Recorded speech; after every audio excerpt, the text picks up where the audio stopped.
प्यारे भक्तों, आज इस वीडियो में हम आपको रामायण में लिखित माता सीता की खोज और भगवान श्री हनुमान जी द्वारा समुद्र लांघना की कथा को सुनाएंगे। तो इस वीडियो के आप अंत तक बने रहना। बाली वध के पश्चात लक्ष्मण जी किष्किंधा नगरी जाकर सुग्रीव का राज्य अभिषेक करते हैं। राजा बनने के बाद सुग्रीव श्री राम के पास आते हैं और माता सीता की खोज करने के लिए भगवान श्री राम से आग्रह करते हैं, लेकिन श्री राम उस समय सीता की खोज के इस अभियान को स्थगित करने के लिए कहते हैं, क्योंकि उस समय वर्षा ऋतु का आरंभ होने वाला था, जिससे सभी नदियाँ और नाले पानी से भरे हुए होते हैं, जिसमें माता सीता की खोज करना कठिन हो सकता था। भगवान श्री राम कहते हैं, अभी आप सब किष्किंधा लौट जाइए और वर्षा ऋतु समाप्त होने के बाद कार्तिक लगते ही अपने वानर दल बल लेकर मेरे पास आ जाना। तब हम आपकी सहायता से भगवती सीता की खोज का यह अभियान आरंभ करेंगे। लगभग 4 माह बीत जाने के बाद भी सुग्रीव श्री राम के पास नहीं आते और ना ही उनसे अपने किसी दूत के द्वारा उनको कोई संदेश भेजते। सुग्रीव के इस रवैया से श्री राम को लगने लगा कि शायद सुग्रीव अपनी मित्रता के वचन को भूल गए हैं और वह अपना वचन मानने से चूक रहे हैं।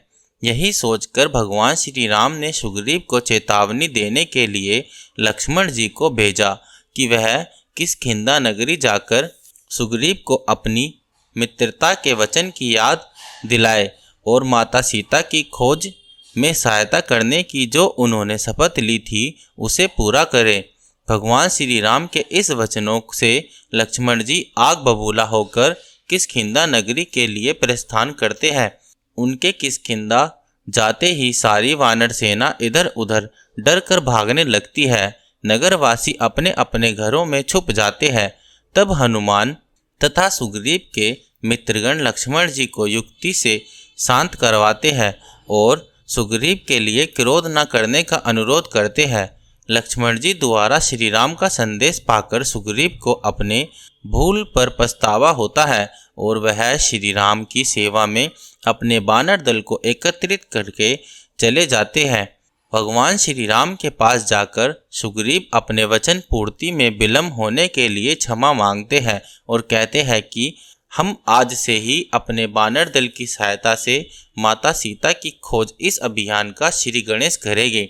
ऋषि मुख पर्वत के शिखर पर एक सभा आयोजित की जाती है, जहां पर वानरराज सुग्रीव द्वारा अपने वानर दलों को चारों दिशाओं में सीता माता की खोज के लिए संगठित करके भेजा जाता है। उन्हीं में से दक्षिण दिशा की तरफ वानर दल जाता है, जिसमें युवराज अंगद, जामवंत, नल, नील, हनुमान तथा बहुत से वानर सैनिक होते हैं।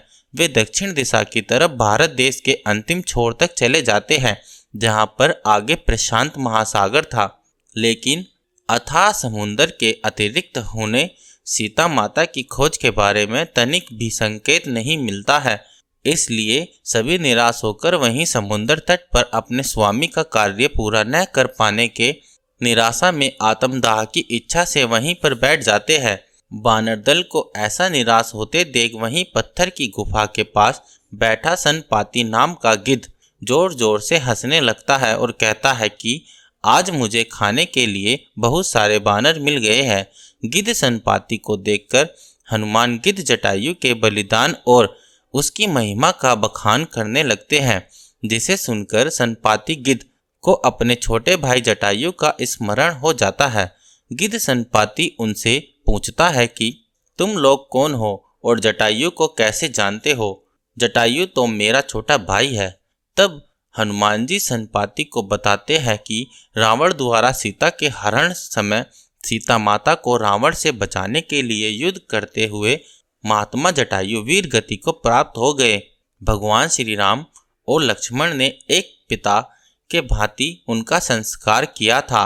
अपने भाई जटायु की मृत्यु की खबर सुनकर सनपाती शोक में डूब जाता है, रोने लगता है। तब बाद में संपाति कहता है कि मैंने भी एक दिन एक राक्षस को विमान में एक रूपवती स्त्री को ले जाते हुए देखा था।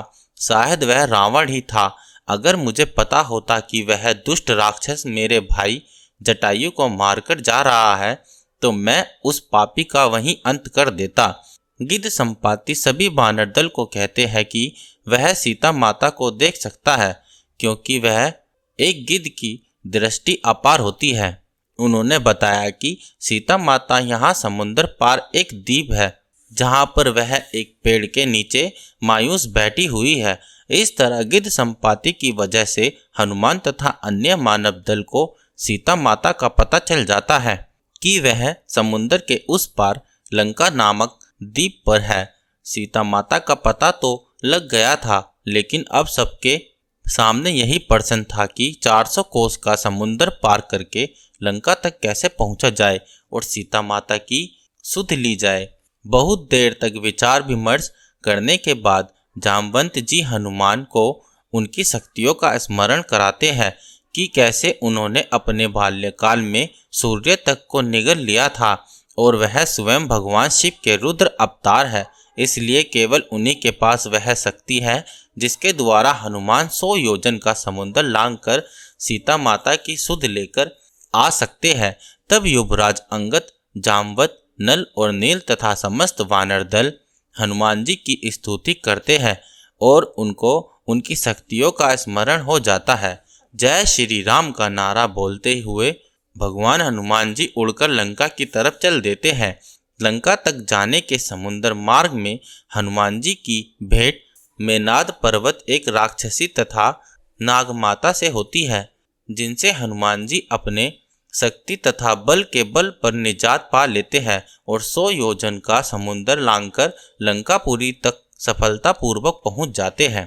प्रिय भक्तों, इसी के साथ यह कथा यहीं समाप्त होती है। अगर आपको वीडियो पसंद आई हो तो लाइक करिए, कमेंट में जय श्री राम लिखिए। अगर चैनल सब्सक्राइब न किया हो तो सब्सक्राइब कर लेना। जय श्री राम।